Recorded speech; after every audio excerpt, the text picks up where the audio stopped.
भगवान श्रीहरि विष्णु के मत्स्य अवतार की कथा। एक बार राजा सत्यव्रत नदी में रोज स्नान पूजा करने जाते हैं। एक दिन ऐसा होता है कि उनके कमंडल में एक छोटी सी मछली साथ में ही उनके घर आ जाती है। राजा राजमहल में आके देखते हैं कि इस कमंडल में गलती से एक मछली आ गई है। राजा बड़े ही दयालु थे। उन्होंने उस मछली को ऐसे ही फेंका नहीं, क्योंकि उन्हें पता था बिना पानी के वो मछली मर जाएगी। उन्होंने उसी कमंडल में उस मछली को पानी में उस कमंडल में रहने दिया, जिससे उस मछली का जीवन बचा रहे और उसकी रक्षा होती रहे। थोड़ी ही देर में उन्होंने देखा कि मछली को, जब वो देखने आए कि भाई मछली सुरक्षित है ना, इसको कोई हानि तो नहीं हो रही, वो आराम से रह पा रही है कमंडल में, देखने आए तो देखा कि मछली का आकार तो बड़ा हो गया है।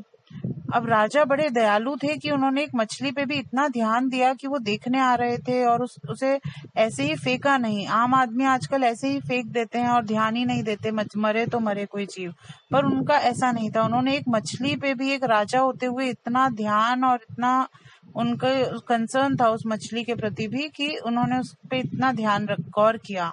और फिर देखा आकार बड़ा हो रहा है, तो उन्होंने अपने घर में एक मटका था, उस मटके में उस मछली को ट्रांसफर कर दिया। अब थोड़ी ही देर में वो मटके में भी समाहित नहीं हो रही थी। फिर उसे एक और बड़े बर्तन टब में रखा, वो टब में भी नहीं आ रही थी। फिर उन्होंने सोचा भाई इस मछली को मैं वापस नदी में ही छोड़ आता हूँ।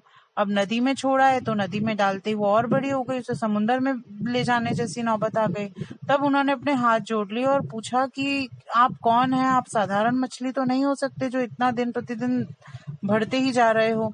तब भगवान श्री हरि विष्णु ने अपना अवतार प्रकट किया और राजा से कहा कि हे राजन, तुम बड़े ही दयालु हो, एक मछली पे भी तुम्हारी इतनी दया है और ये मेरा ही मत्स्य अवतार है और तुम्हारे इतने दयालु होने के कारण ही मैंने तुम्हें चुना है। आज से 7 दिन बाद प्रलय होगी। उस प्रलय में सभी बीजों को, औषधियों को, पेड़ पौधों को, इनके जो बीज हैं, क्योंकि सृष्टि की रचना फिर से करनी पड़ेगी, तब इन बीजों की आवश्यकता होगी।